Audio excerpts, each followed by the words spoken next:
Hay una palabra que realmente cada uno usa, que es la palabra depresión. La depresión existe y puede concernir a todo el mundo. Esta palabra, depresión, ha pasado a la lengua corriente, podemos decir.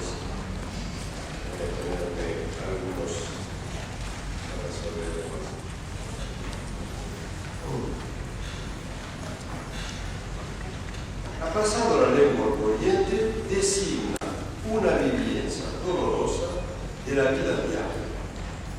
Pero también esta vivencia se señala en el cuerpo, por su aspecto fijo y enterecido. Este estado de sufrimiento que puede presentarse bajo las mismas manifestaciones cubre en realidad vivencias subjetivas muy distintas, singulares a cada uno. ¿Cuál es esta vivencia? Algo pasó. Esto ya no es como antes. Es claro. Hay un antes y un después. Los agregados, el trabajo, los socios, la vida, todo pasó a ser de una uniformidad gris. A veces uno se acuerda de que antes las cosas tenían relieve, gusto, colores, que inmediatamente todo se cubre de una tristeza que no desaparece. Del difícil despertar que anuncia un día mate a este sueño que ya no llega. La vida carece de una dimensión. Todo es plano. Un gran cansancio invadió todo el cuerpo. Los gestos son difíciles, el pensamiento perdió su fluidez, la memoria falta. Cuando uno se encuentra con esos síntomas, la pregunta es, ¿y si fuera una depresión? La idea se rechaza tan pronto como es evocada. La depresión, eso es para otros, no para uno mismo. Como mucho es previsible en las personas frágiles. En el peor de los casos se clasifica en las enfermedades mentales. Entonces, reconocerse deprimido sigue siendo una dificultad. Al límite, sería admisible una explicación fisiológica, el agotamiento, por ejemplo. Incluso algunos psiquiatras propusieron para un nombre para eso, el spleen de los managers. Pero, aunque no sea un manager, sigue siendo aceptable sufrir las repercusiones de un exceso de trabajo, por ejemplo, de una afluencia de dificultades que se acumulan. Se trata siempre de encontrar fuera de sí la causa de su estado. Con Lacan, y es una enseñanza decisiva, la vivencia depresiva se afronta en una inversión dialéctica. Con Lacan, la depresión plantea una cuestión ética.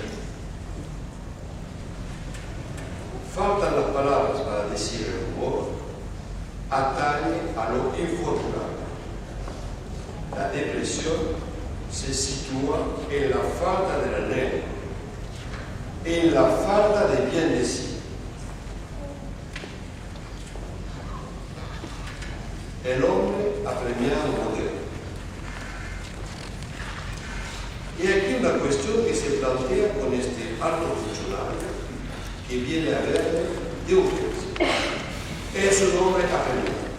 Sería necesario que le dé una respuesta incluso antes de que haya dicho lo que es necesario sacarlo de esta vivencia dolorosa, ya que no puede permitirse el lujo de una depresión. Es así que me habla de él. Pero ¿qué lo exaspero? No encuentra sus palabras. El médico que me dirigió hacia usted se le dijo no. Es una situación clásica. Acaba de dejar mujer y hijos por una mujer con quien había hecho proyectos desde hace 3 años. Acaba de plantarme contra toda previsión. Este hombre apremiado nunca había dudado de la fuerza de su seducción. Se tomaba por don Juan y se encuentra don José. Su Carmen fundada con otro escalito. Pero no tiene tiempo. Trabaja por el ministro lo espera. No tiene tiempo de perder su tiempo con esas bagatelas. Pero los señales de la depresión están ahí.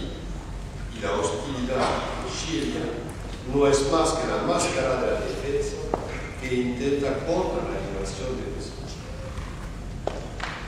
La psiquiatría moderna debe tener una respuesta al fin. Debe tener una píldora que cambie su dolor, otra que le devuelve su carne. La psiquiatría, incluso la de vanguardia, no tiene la respuesta. El psicoanálisis tampoco. Un vacío incómodo. En ese momento de mi exposición voy a contarles un pequeño apólogo que tiene por título Un vacío incómodo. Un hombre que estaba abrumado por su vacío se lo cuenta a otro. Este último le propuso ayudarle a desembarazarse de él y para eso transportarlo a otra parte. Para ello cargan el vacío de un camión. De paso, mientras charlaban, se dieron cuenta de que el vacío había caído. Dan marcha atrás para recuperarlo y cayeron en el vacío. Nosotros deberemos acordarnos de esta historia desesperada, cuando el sujeto nos interrogue para saber si va a poder salir del estado que está viviendo. Y eso es una otra gran enseñanza de Lacan en su televisión. Lo cito. He visto varias veces a la esperanza, lo que llaman las mañanas que cantan, llevar a la gente al suicidio muy simplemente. Eso es una enseñanza muy importante. El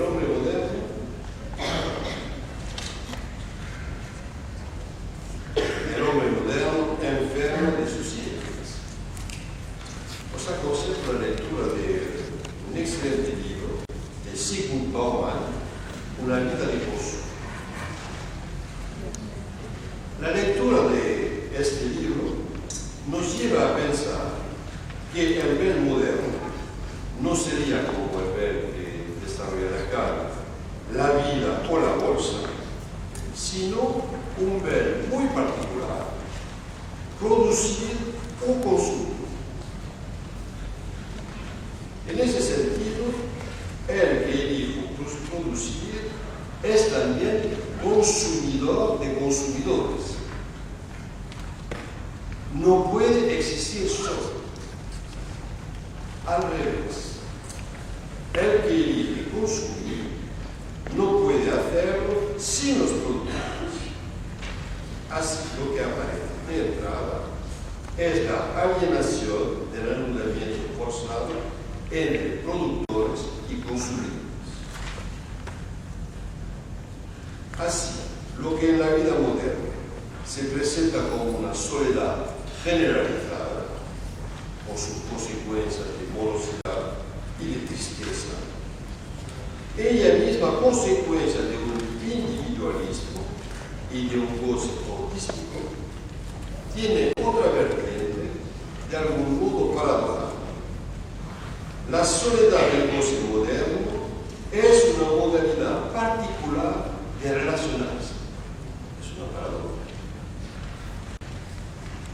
La vida moderna, ante todo, consumidora de tiempo, no deja la posibilidad a un objeto de existir como objeto deseado. La producción acelerada en el torbellino del tiempo de nuevos objetos deja poca posibilidad a una invención, a una creación. Se trata entonces más de una producción por imitación. Lo mismo, repitiendo el mismo objeto, por contaminación.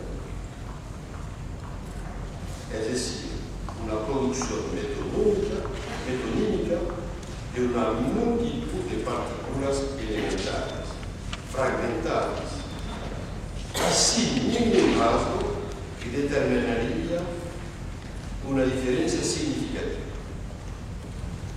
A nivel de la producción, la exigencia es la no interrupción de la cadena de fabricación. Un objeto que falta es un objeto caduco. Los objetos están aquí para saturar una oralidad desencadenada y tapar la falta, la castración, es decir, el deseo. Entonces, el estigma, el sujeto moderno, es una incongruencia. Hay una incompatibilidad en la juxtaposición de los dos significados, sujeto y moderno. La modernidad reabsorbe al sujeto para hacerlo adecuado a la teoría sociológica. Ahí está el sujeto, objeto de la sociología, hundido en un discurso que lo determina y lo separa de su causa. En este esquema, el sujeto es, en apariencia, aliviado de lo que lo podría limitar.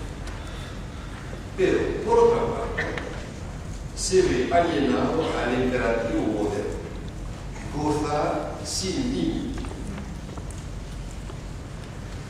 Cuando la causa no está soportada por el sujeto, está desplazada en otras partes.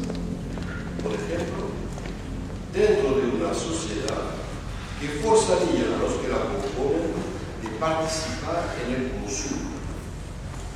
En ese sentido, y es aquí que es la trampa, consumir se parece a un acto ciudadano.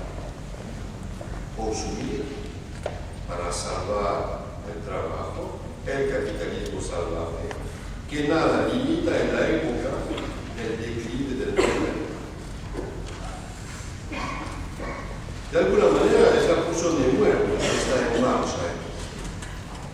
Y eso en una otra dimensión que, por ejemplo, durante la guerra. Porque aquí, contrariamente a la guerra, no hay ni inicio, ni fin, ni armisticio, ni paz. La pulsión de muerte sigue su camino, infiltrando al tejido social. Es lo que llamamos la sociedad de consumo, es lo que desarrolla el siglo humano de una manera muy difícil. El goce triste. El goce triste sería el inicio, la marca del siglo. Los ideales de la modernidad quedan en desfase con el goce, prometido o imperativo.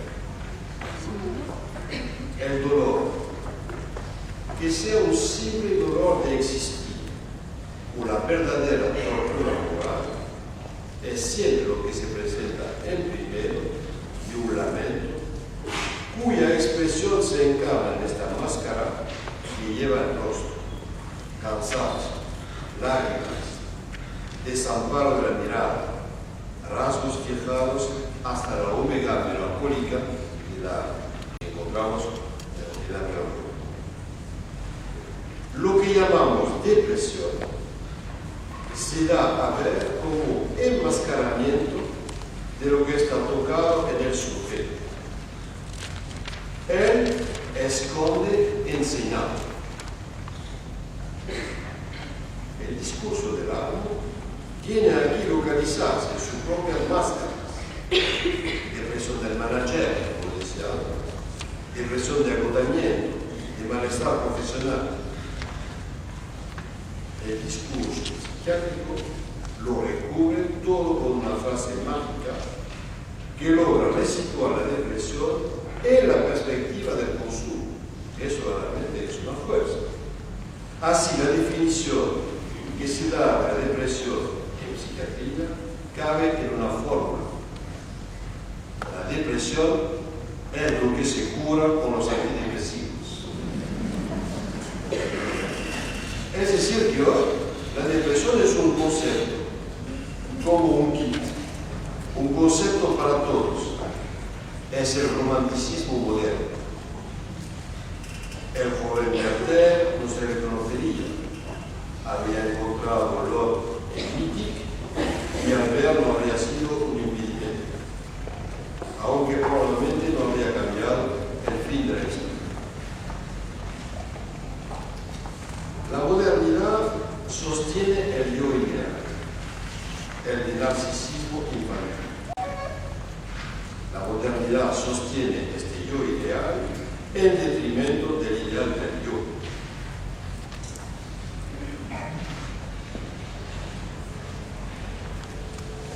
El yo ideal se constituye en el estado de deseo. En esa primera instancia narcisista infantil, despejada ya por Freud, bajo la influencia de las limitaciones aportadas por la realidad, este yo ideal se transforma en ideal del yo. El yo ideal es, pues, una construcción imaginaria del yo, vinculada a la identificación narcisista. El ideal del yo es concebido por Lacan como la superación de la estructura imaginaria del yo, debida a la supremacía de lo simbólico. Eso es toda la primera enseñanza de Lacan, en la cual lo simbólico claramente es lo que superaba todas las estructuras. Y también es aquí que se produce la identificación simbólica, lo que se realiza en relación a la imagen del otro. Freud mantuvo separada esta imagen del yo ideal, como Lacan, incluso, haciendo de ella un equivalente al super-yo que ejerce un control crítico sobre la realización efectiva del yo. Pero bueno, he puesto aquí un resumen de lo que acabo de decir. La tensión, la diferencia entre los dos, yo ideal e ideal del yo, conduce a un sufrimiento particular. Por ejemplo, la prevalencia del yo ideal se manifiesta en los dramas de la melancolía o de la paranoia. Que voy a desarrollar después, para mí que melancolía y paranoia son dos caras, dos vertientes de la misma acción. La del ideal del yo en la dimensión superyoica y la culpabilidad.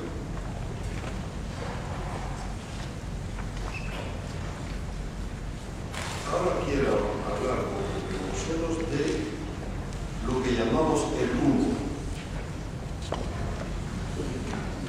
El trastorno del humor que invade el campo del pensamiento e inviste el cuerpo, contribuyéndolos a una inmovilidad dolorosa, se sitúa en la discordancia precisamente de los síntomas. Sabéis que el humor es un signo decisivo de la triada depresiva. La triada depresiva que comporte el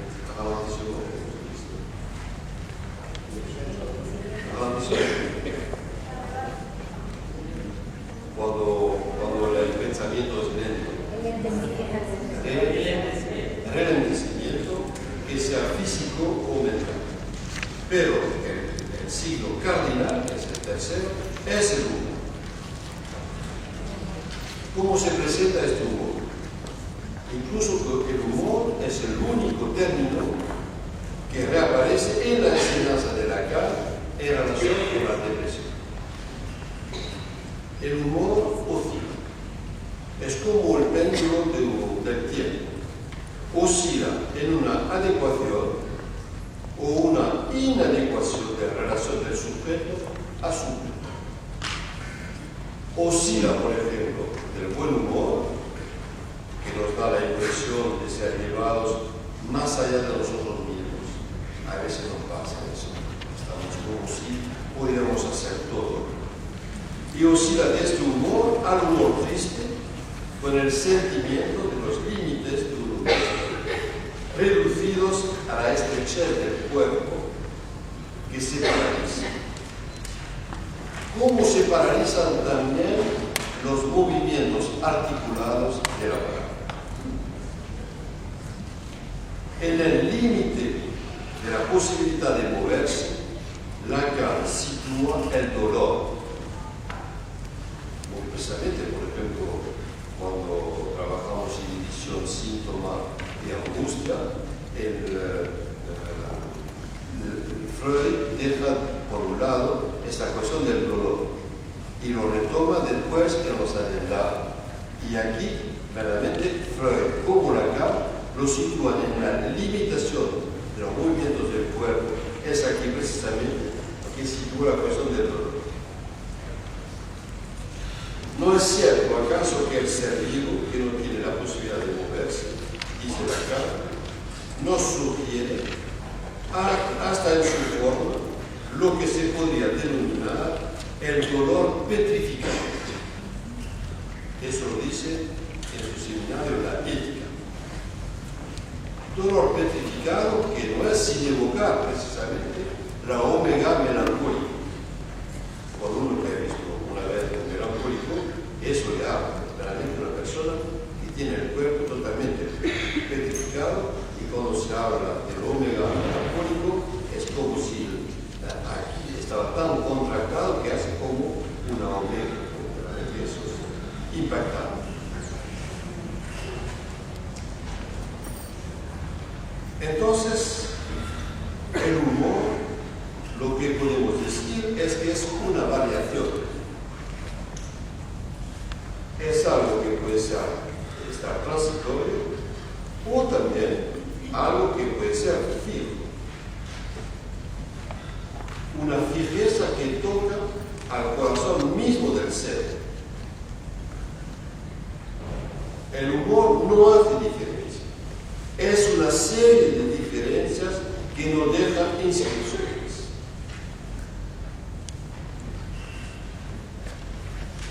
Podemos decir, para hacer un poco de poesía, es que la tinta de los humores no deja atrás. De igual manera que aquello que no deja de no inscribirse lo real. El humor escapa de sí, y sin embargo no se suelta de él. En ese sentido, empuja a la logorrea del lado mañana o a callarse del lado de la depresión y sobre todo de la melancolía. Los dos polos extremos de la oscilación del humor se reencuentran entonces en la manía y en la melancolía. Y podemos retomar este pasaje de una obra de Lacan que se llama Televisión, que es lo siguiente. Por poco que esta cobardía moral, por ser rechazo del inconsciente, vaya a la psicosis, es el retorno en lo real de lo que es rechazado del lenguaje. Es la excitación cerebral maníaca por la cual ese retorno se hace mortal. Eso es una enseñanza fundamental. Es decir, que no es el melancólico que se suicida, es en el mirar del melancólico al maníaco que se produce el acto suicida. Entonces, en la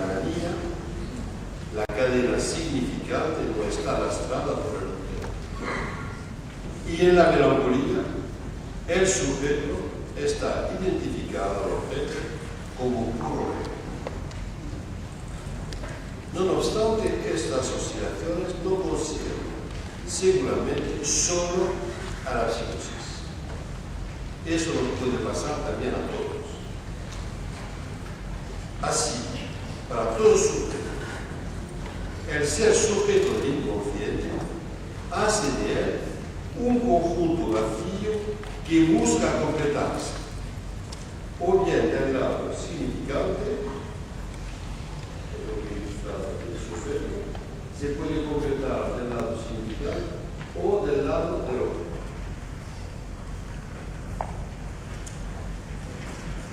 En ese sentido, los trastornos del humor dan cuenta de lo que ocurre en esas oscilaciones.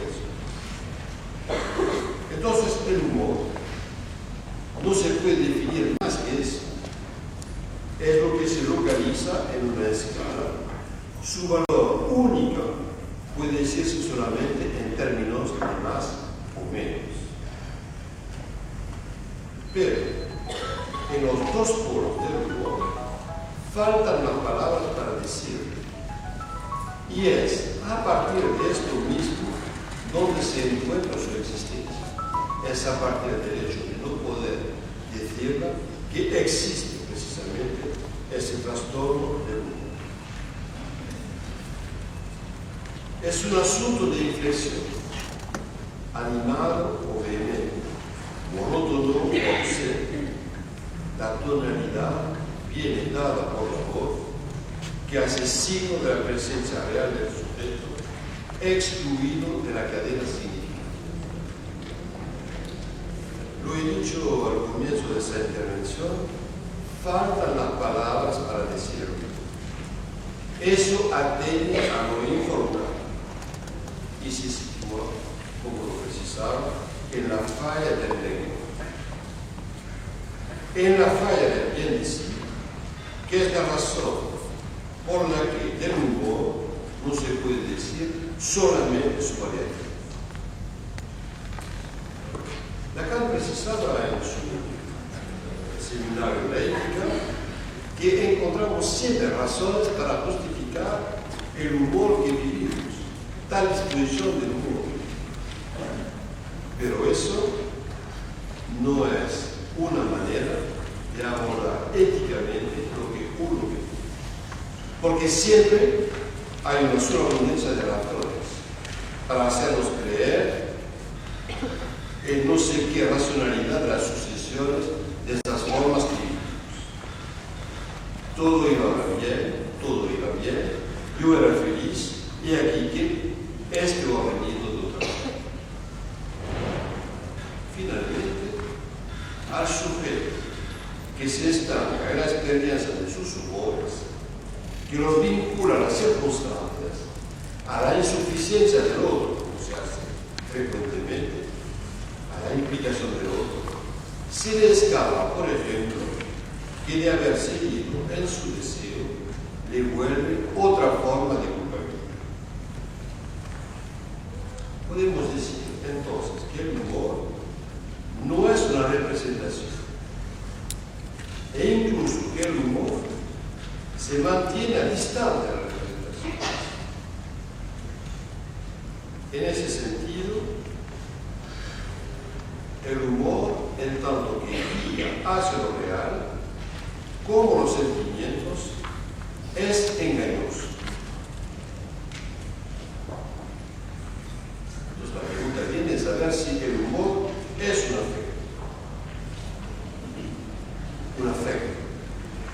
Un afecto es lo que no está reprimido, sino desplazado, dice Lacan.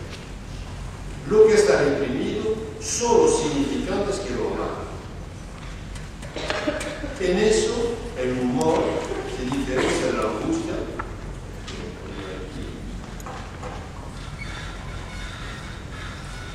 por el hecho de que la angustia no está desplazada, sino que se reencuentra siempre en el mismo lugar. Entonces la angustia es lo que nos engaña, es la certeza del lazo con el objeto, es la certeza de la presencia del objeto. Eso del lado de la angustia. Eso es un poco lo contrario de lo que se desarrolla en la psiquiatría clásica. En la psiquiatría clásica lo que enseñamos es que finalmente es la depresión que tapa la angustia. La verdad sería más del lado de la depresión. Incluso que no se debe dar antidepresivos porque eso va a llevar la angustia y que aquí se hace el pasaje al aire. Eso es lo que aprendemos siempre. Entonces, a nosotros nos parece un poco lo contrario. Más la verdad es del lado de la angustia que de la depresión. Los ideales y las luces.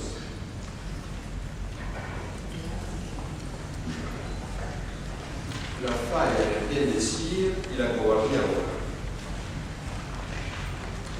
De nuevo retomo una frase de Lacan en televisión. La tristeza la califica de depresión y le dan el alma como socorro. Pero no es un estado de ánimo, es simplemente una falta moral. Un pecado, lo que quiere decir una cobardía moral, que solo se sitúa en última instancia a partir del pensamiento. Eso es lo que sostiene Lacan. Es decir, a partir del bien decir o de orientarse también en lo que pasa para nosotros en nuestro inconsciente. Entonces, la depresión encuentra su existencia a partir de la falta de palabras. La falta en relación con la culpabilidad. Eso es del registro de esta falta y no de una carencia clínica. Ni una falta en ser, ni una falta en gozar. Es que, como lo decía, el sujeto encuentra siempre fuera de él razones para justificar lo que le pasa. La vivencia depresiva es lo que se manifiesta cuando el síntoma no se sostiene ya como acuerdo estructural con la insuficiencia de la metáfora. ¿Qué quiere decir eso? Quiere decir que de alguna manera lo que puede mantener la estructura es lo que nosotros llamamos la metáfora paterna. Pero la metáfora paterna puede existir y sin embargo ser deficiente. Y precisamente es en este punto de la deficiencia que se instala, que se pone la dimensión de la vivencia depresiva. Dicho de otra manera, la depresión es la manifestación de la cara real del síntoma. Y dicho una vez más de otra manera, es en la falla del síntoma donde se aloja la vivencia depresiva.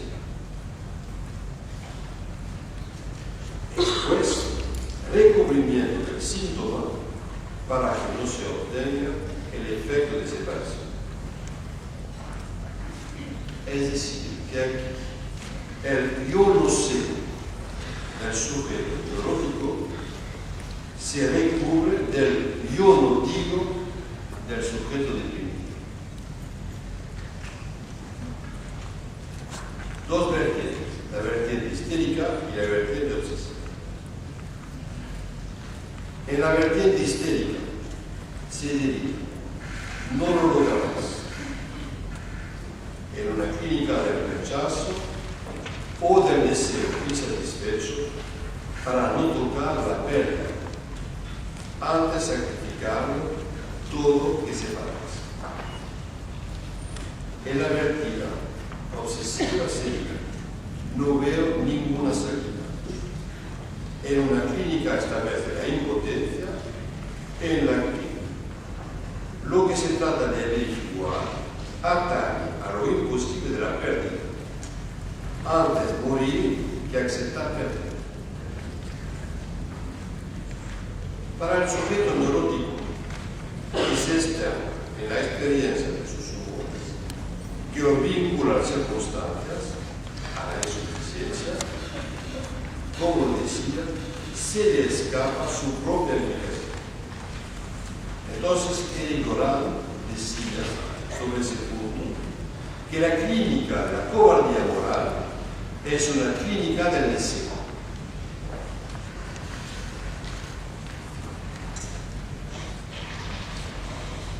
Los ideales y la psicosis.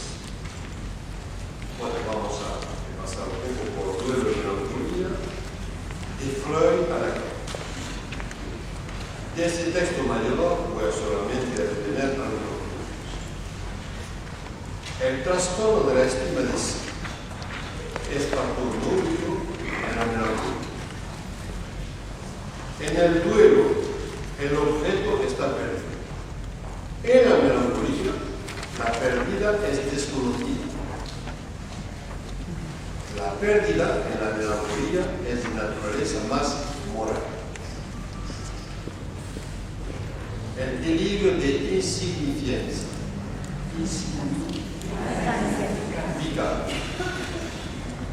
En el duelo, el mundo se ha transformado en pobre, en vacío. En la melancolía, es el yo en sí mismo. Para Freud, la aniquilación del melancólico, el triunfo del mañana, escapan a la conciencia y son dos vertientes de lo mismo concepto. Tal como lo había señalado Abraham trabajó mucho sobre la cuestión de la manía de la melancolía, y realmente Freud rescató lo mejor de los trabajos de Abraham. El yo, en la manía, rompe con el objeto, y el maniaco se encuentra entonces liberado del objeto. Pero su búsqueda desenfrenada de nuevas investiduras es igualmente mortífera. Por eso que decimos que realmente es maníaco que él se mata. Lacan sitúa nítidamente manía y melancolía en el campo de las psicosis, como dos expresiones de la formación del nombre del mal. El objeto, yo, el A, ya no está aquí correlacionado al significante fálico, y la disolución imaginaria de la psicosis revela al objeto A fuera del ropaje narcisista, fuera de su envoltura narcisista. En la melancolía, donde el dolor de existir puede alcanzar al dolor petrificado, el sujeto está identificado al objeto como puro. Es el rapto suicida. El melancólico atraviesa su propia imagen en este momento de día mañana. En la manía, donde el sujeto no está ya arrastrado por el objeto, es la dispersión de la cadena cínica. La no función del pequeño A y no simplemente su desconocimiento lo entrega a la pura metonimia infinita y lúdica de la cadena cínica. La logorea que encontramos frecuentemente en la novela. Aquí, como subraya Eric Goran, hay que distinguir clínica de la cobardía moral y rechazo del inconsciente. Con la manía es el rechazo del inconsciente. Melancolía y paranoia. Lacan, desde su tesis, que se llama la psicosis paranoica, en sus relaciones con la personalidad, sobre el caso M, quiere dar todo su peso a la palabra del sujeto. Eso es muy novedoso, 1929.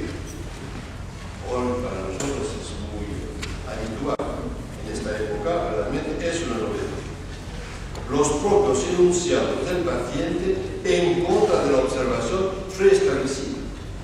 1929. No anhela aumentar la nosología con una nueva entidad, sino Lacan quiere descubrir un prototipo, una de cuyas especificidades sería el reproche ético. Porque Lacan quiere destacar este reproche ético, porque este reproche ético sería accesible a una acción psicoterapéutica eficaz. Pone, pues, en el centro de la paranoia este conflicto de resonancia ética. Así, lo que se vive como un juicio sobre sí en la melancolía, eso es lo que dice Freud en Duelo de Melancolía, se encuentra por proyección como juicio del otro en la paranoia. Es sobre ese punto que Lacan evoca la proximidad de las dos entidades, especialmente la psicosis maníaco-depresiva y los delirios de persecución. Para cada una de estas modalidades clínicas se trata, en relación al reproche ético, de dos órdenes de consecuencias. En la melancolía hay una tiranía interna, ahí donde en la paranoia se podría alegar una solicitud persecutoria de los otros. Para la melancolía, el reproche está en relación al objeto y tendrá un lugar diferente que en el duelo por la depresión. Sabemos más adelante en otro seminario de Lacan, seminario de transferencia, que Lacan va a proponer el remordimiento para calificar una relación particular con el objeto que ha entrado en el campo del deseo y que ha desaparecido. Para la paranoia, el resentimiento parece dar cuenta bastante bien de lo que vive el paciente. Este resentimiento es un sentimiento tenaz que se inscribe en la continuidad y que a menudo en la continuación de una recepción relacionada con un sentimiento de injusticia. El resentimiento tiene que ver con un sentimiento de injusticia. Es lo que el paranoico resiente en sí mismo de este sentimiento de hostilidad que lo rodea. Una pasión sorda y dolorosa. Para Aimé, la paciente de Lacan, es el periodo precedente al primer desencadenamiento, durante el que soporta en silencio palabras descorteses que atribuye a sus colegas y que va destinada a ella. Para ella, para Aimé, antes de su desencadenamiento, hubo este momento en el cual todas las colegas hablaban mal de ella. En un tiempo de tristeza, de repliegue, en el que está acarrontada incluso de los sueños. El resentimiento, desde este momento, ya es marcado de un punto de certeza. Eso es el punto de verdad. Ese resentimiento es antes que nada un rencor. Un rencor, puede decir, qui se tient à cœur, en francés, que se toma a pecho, que hace que el paranoico se comprometa totalmente en ella. Por eso, puede pasar del resentimiento al rencor proyectado en otro, perseguidor designado, al que se le atribuirá un carácter ofensivo. El hecho de que el conflicto ético-sexual se reencuentre bajo la forma persecutoria de un juicio, le vuelve al sujeto desde el exterior, pero eso supone un desplazamiento.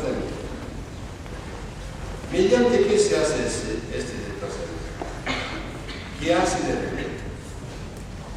A menudo, el sujeto paranoico imputa a personas de su entorno, envía a sus colegas de trabajo, también a su hermana, que tendrían un interés en la divulgación de la falta que se le reprocha. La divulgación de esa falta ética es esa malevolencia que el paranoico atribuye a otro o a otros, que resultan entonces perseguidores para él. Esto raramente queda circunscrito a los próximos, pero llega a una extensión a la medida de los ideales de grandeza del paranoico. Sin embargo, en esta dispersión de los perseguidores, uno u otro, incluso el analista o el psiquiatra, si no se cuida de ello, que le pertenece, puede ver centrarse en él la responsabilidad de la persecución. Puede ocurrir que la lógica implacable del paranoico le conduzca a hacerse justicia a sí mismo. Así sostendré que no hay melancólico que no sea un paranoico. Lo que determina uno y el otro es el lugar del reproche. Aquí, el lugar del reproche se nota que en la melancolía es en el sujeto, en la paradoja, en un otro designado, en el otro sujeto. El delirio en la melancolía es un delirio de pequeñez cuando es un delirio de grandeza en la paradoja. La reacción en la melancolía, castigo, y en la paranoia obtener la revancha. La peligrosidad en la melancolía. El primero, y los demás, los suicidios altruistas, se matan solo, matan a los posteriores, la familia muy frecuentemente, y en la paranoia, nosotros y él. Es la inversión.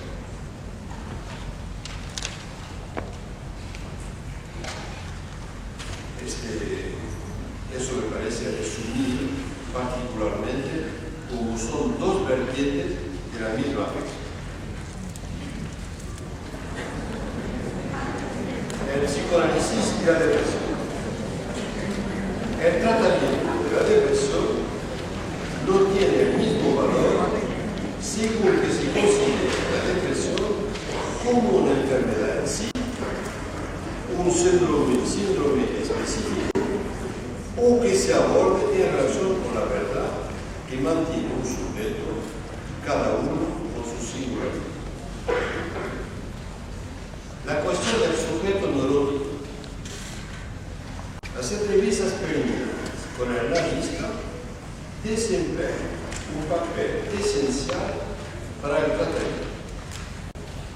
Para hacer un análisis es necesario estar decidido, estar animado por un deseo decidido.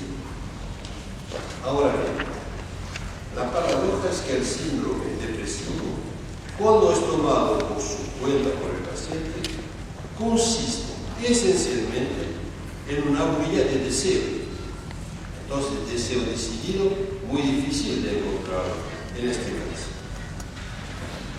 Y a veces también se añade la ansiedad, el dolor moral y el enlentecimiento psicológico. Por ello, en las entrevistas preliminares, el registro debe cambiar. El analista ha de hacer pasar lo que es del registro, del relato de la queja, a una puesta en cuestión del sujeto del inconsciente. Lo que llamamos nosotros la puesta en forma analítica del síndrome. Es decir, que aquí donde el depresivo atribuye a nosotros, a una causa exterior, algo de lo que le pasa, debemos nosotros en esas entrevistas preliminares hacer que haya un cambio, que él se haga cargo también de su responsabilidad en lo que le ocurre en este momento. Entonces se trata de tomar en serio la queja, pero también de hacer de manera que el paciente acepte llegar a ser responsable de su posición de sujeto. Con el sujeto psicótico, el manejo de la transferencia debe ser entendido de manera diferente. Tiene sus reglas propias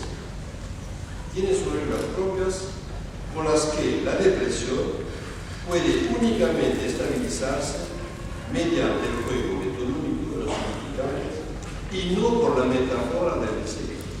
A veces también en la psicosis hay que respetar la depresión, porque es una manera también de estabilización. Puede aparecer una paradoja, como también muchas veces con los psicóticos no vamos a tocar al delirio, lo vamos a dejar tal cual, porque eso es una manera que el sujeto ha encontrado como respuesta al agujero al cual está enfrentado. De una manera general, el tratamiento analítico no apunta a tratar como una enfermedad los afectos depresivos que la psiquiatría constituye como un síndrome. La depresión, con sus manifestaciones clínicas, es una vivencia que dura tanto como la infatuación narcisista del sujeto permanente. Por ello, el proceso de análisis consiste en hacer caer progresivamente las identificaciones biológicas. No se trata, sin embargo, de obtener un sujeto sin identidad, sino un sujeto identificado a su acto, es decir, responsable de su posición de sujeto. Gracias. Muy bien, tenemos, si hay alguna pregunta, tenemos 5 minutos para conversarlas, así que luego de esta tan pormenorizada y detallada, por lo menos para quienes trabajamos en campo de la clínica, desde la psiquiatría y el psicoanálisis, sobre este tema que nos aúna, pero también nos separa. Creo que como tú lo has puesto en la diapositiva, pasar del registro del relato de la queja a pasar de eso a una posición ética sumamente fuerte, que Lacan es lo que señala, ¿verdad? Muy bien. ¿Alguien tiene alguna pregunta? ¿Quiere decir algo? Muy bien, entonces lo diré yo, si me permites una pregunta, porque estamos en el tiempo de que sale el nuevo nomenclador, es decir, el DSM-5, que por supuesto hace hincapié en el registro, en la queja, en el relato. Entonces, si tienes algo me gustaría si puedes decir algo de cómo es la situación en Francia respecto, que suelen tener las clasificaciones propias, los franceses. Bueno, los franceses hacen como los demás, se interesan por los DSM y las sucesiones de DSM. Pero también, bueno, voy a comenzar con una anécdota. Cuando era yo jefe de servicio de Valdebras, de servicio de psiquiatría, es un servicio en el cual se utilizan también los medicamentos antidepresivos y otros. Cuando uno sufre, no hay ninguna razón de privarlo de algo que lo puede también aliviar. Pero el trabajo se hace antes de todo bajo un modo de la relación del transferente. Y hablabas tú de la queja, no sé si lo he dicho suficientemente porque quería decir demasiadas cosas realmente, pero la queja se debe siempre acoger, lo que es totalmente diferente de sostener la queja.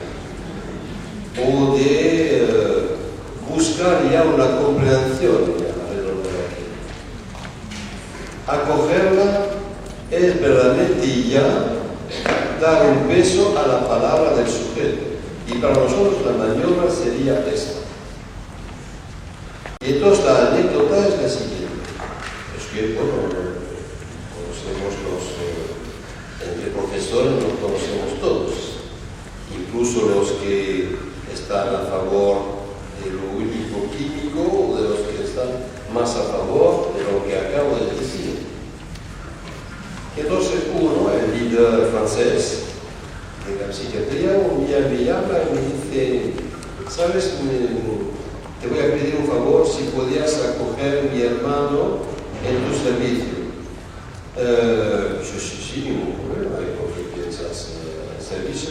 Me dice, porque a él se le debe hablar. Eso es una maravilla. Porque ya a los otros pacientes no se necesita hablarlos. Cuando es uno de su propia familia, sí, aquí no se necesita.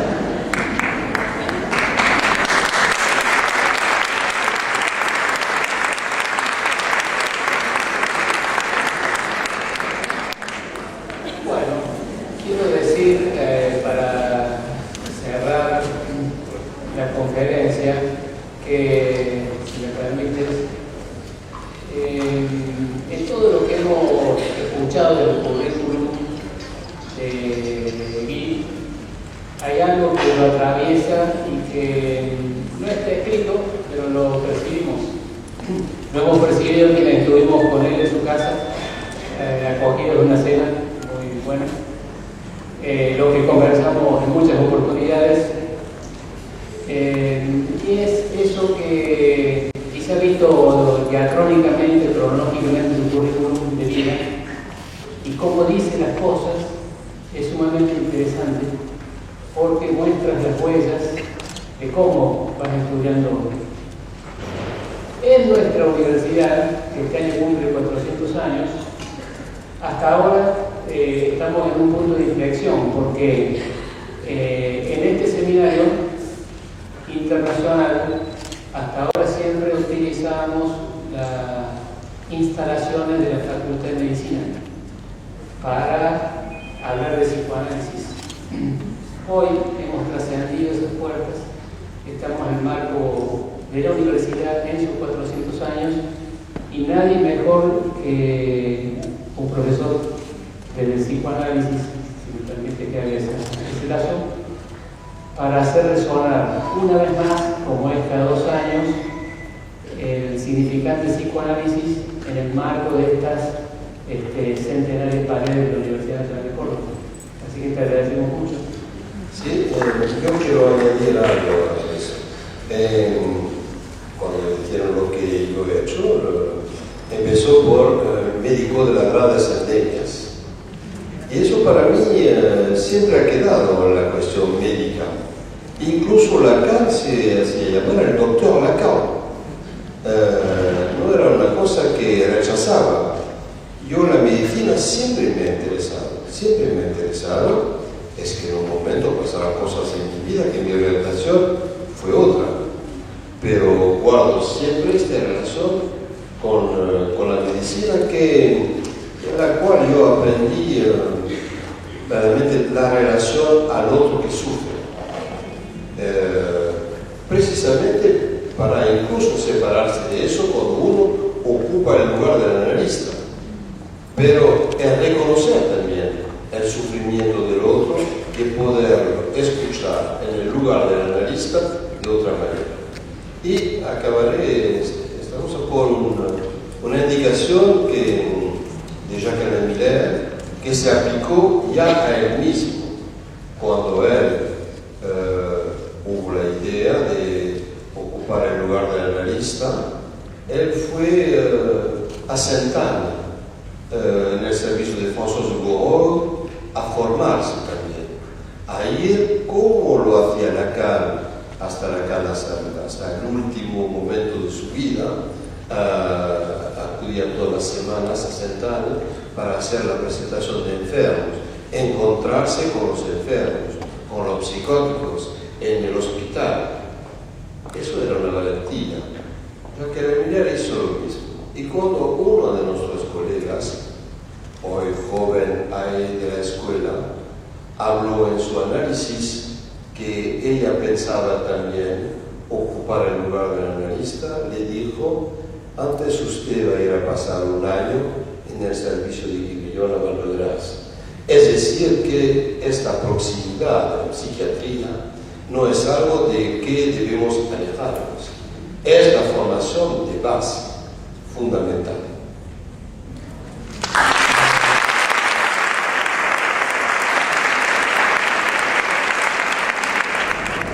Bueno, hace un año estábamos en Buenos Aires al final del 8º Congreso de la AMP.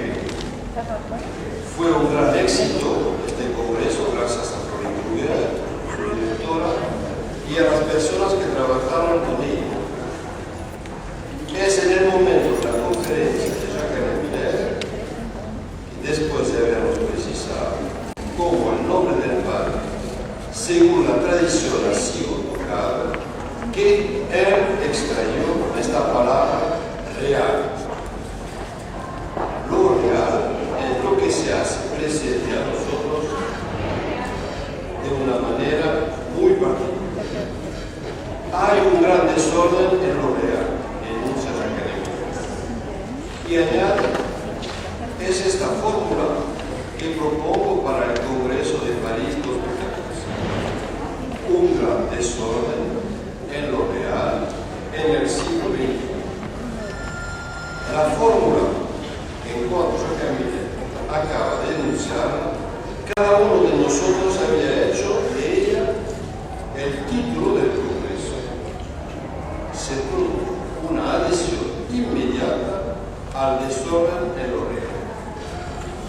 De tener, podemos decir, esta fórmula ponía un poco de orden en contrapunto del orden simbólico. En el siglo XXI ha surgido lo real en el siglo XXI y su desorden. Así, y no es más el título un gran desorden en lo real. Claro que sí. ¿No lo notáis? Lo real en el siglo XXI ya nos ha puesto al trabajo de no estar más aquí, a donde lo encontrábamos antes. Es decir, en el mismo lugar. Cuando en Buenos Aires me confiaron la dirección de este congreso, inmediatamente he pensado qué vamos a poner en el afiche de Buenos Aires, que realmente lo había encontrado muy bien. Eso había todo. Entonces mi preocupación primera es así. Me pregunté cómo vamos a hacer nuestro afiche para el congreso. Entonces he pensado también a mi amigo Pablo Rebollo y le he confiado la concepción de esta idea. Nos hemos encontrado, hemos hablado, él ha leído la conferencia de Jacques Miller, pero no fue una tarea fácil y se enfrentó por lo que escapa siempre a ser atrapado, precisamente lo real y a forza de hacer representar. Sin embargo, encontró una manera de interpelarnos, tanto figurando lo imposible de visualizar que introduciendo una cuestión por el psicoanálisis. Y aquí está el afiche. Aquí no se ve bien. Porque este afiche, que es como una cometa muy inquietante y fascinante, se ve que esta cometa está liberada de una reja. Normalmente aquí, ¿ves? No sé si se ve, hay como una reja que envolvía todo y que ahora ha explotado. Finalmente es un mundo Borromeo explotado. Tenemos aquí lo simbólico, realmente la proyección de nuestra vida. Lo simbólico, eso es una ayuda, el modo de relacionarse de la gente entre ella.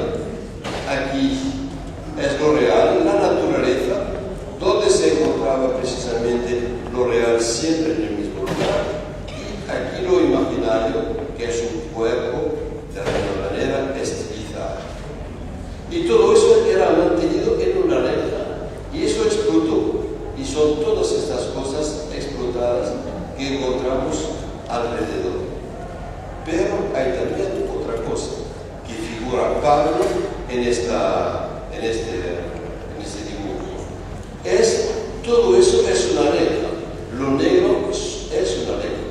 Entonces eso sería lo que pertenecería a los psicoanalistas de estar, de alguna manera están figurados en esta regla, que sería de reasemblar y de rehacer de alguna manera un anudamiento con esta regla. En este punto de esta regla se sitúa precisamente la cuestión a los analistas. ¿Qué hace el analista con esta regla? ¿Cómo piensa hacer con este real, con este desorden que nos gustó tanto cuando Jacques Miller lo enunció? Lo que acabo de deciros es mi interpretación de esta imagen. A cada uno la suya. Para mí es la que me sirve para pensar frente al desorden en lo real, el anudamiento, pensar el broche. El broche fue finalmente la primera puntuación que Jacques Miller situó sobre este afiche con ese grafismo tan particular. Porque finalmente nosotros, Anne Ganivet, que es la que prepara el encuentro conmigo, estábamos con el diseñador, ¿se dice? Diseñador, él que hace la concepción del afiche, y habíamos hecho algo con esta imagen que era un poco tranquilo, digamos. Y cuando presenté eso a Jacques, él me dijo: ¿puedo yo ir también para ver un poco con ese señor cómo se puede hacer? Sí, usted vaya, no hay problema. Y bueno, él va y yo estaba a punto de tomar un avión y me llama por teléfono y me dice: pero un real en el siglo XXI, ¿quién ha propuesto este título? Usted. Entonces me dice: no es grave, no puedo cambiar. Porque él también, enfrentado con esta imagen, lo que debería era de cambiar el título.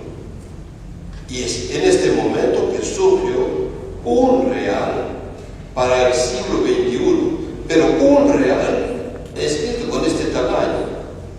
Entonces el broche, el conjunto de este afiche, tiene con esta invención aquí de Jacques Miller un real. Ahora, la idea de este título, realmente que le surge aquí, finalmente nos ha puesto a pensar. Y habéis leído por la mayoría de vosotros el comunicado que hemos hecho con Leonardo Gorostiza, y recuerdo solamente 3 líneas.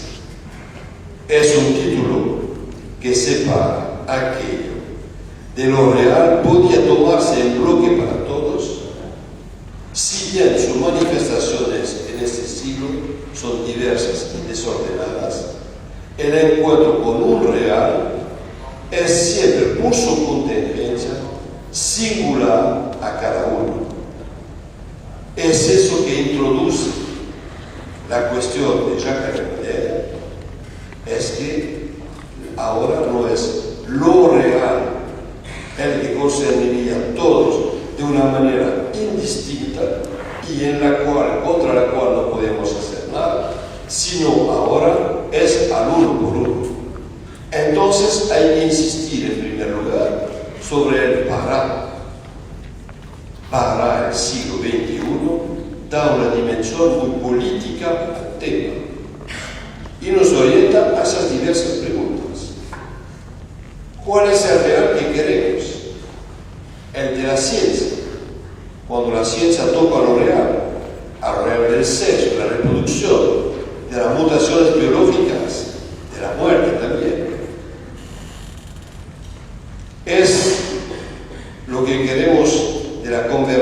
de la ciencia y del capitalismo, lo que nos están fabricando y que transforma el lazo social.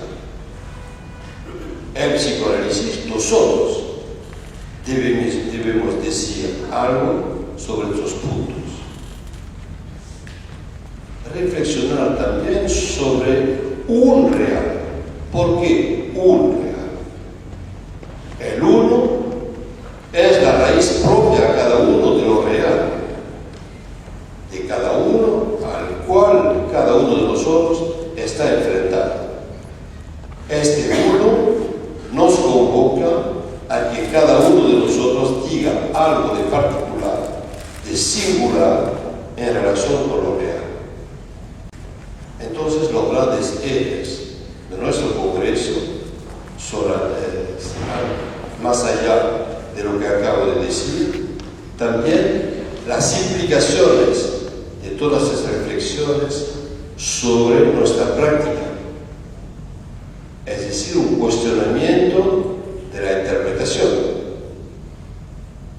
un cuestionamiento como nos empuje Jacques Remiller a pensarnos, de la defensa, moverla, desmontarla. Mañana desarrollaré estos puntos.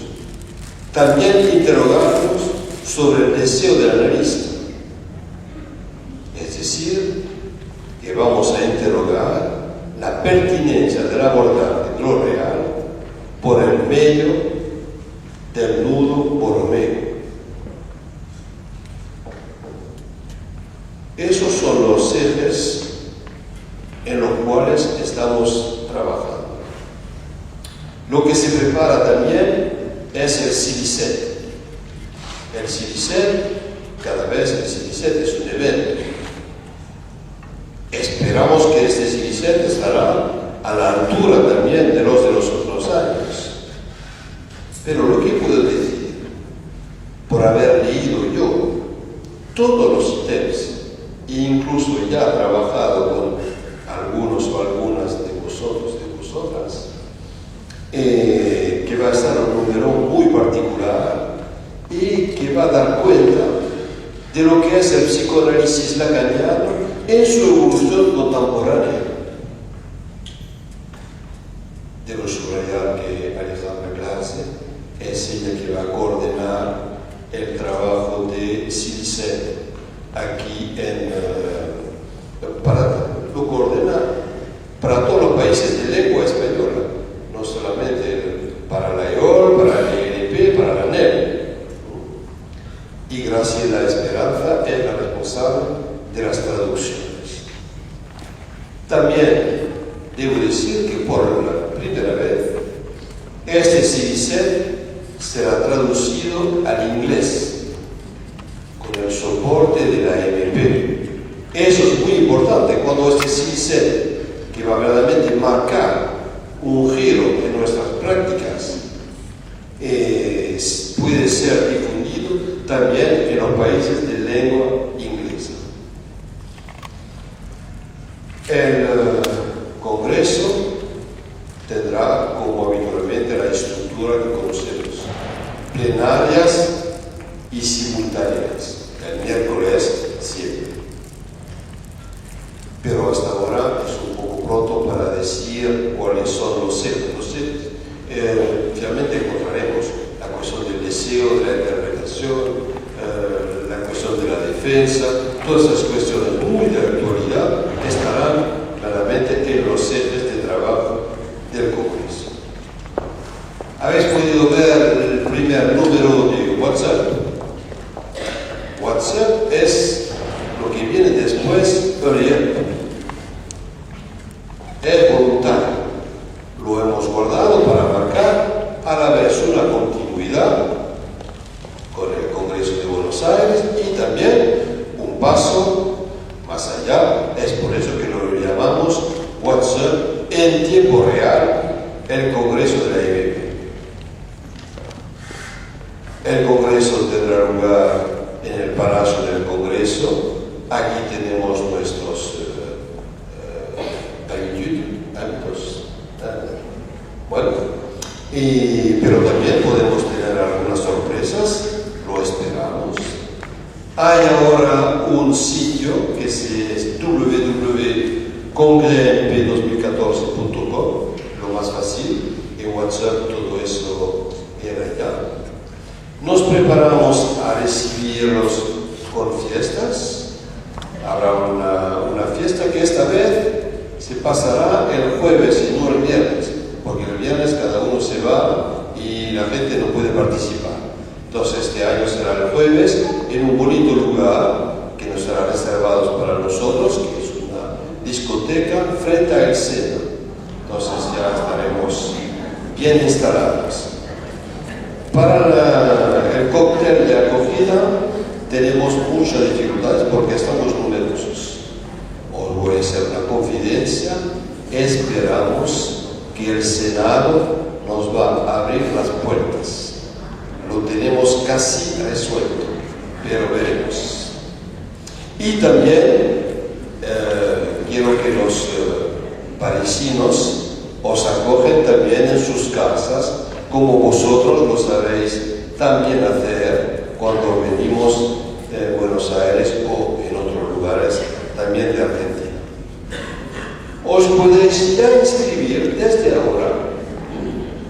Sabéis que parece que mis colegas también van a pedir dinero, entonces yo soy el primero que pido dinero.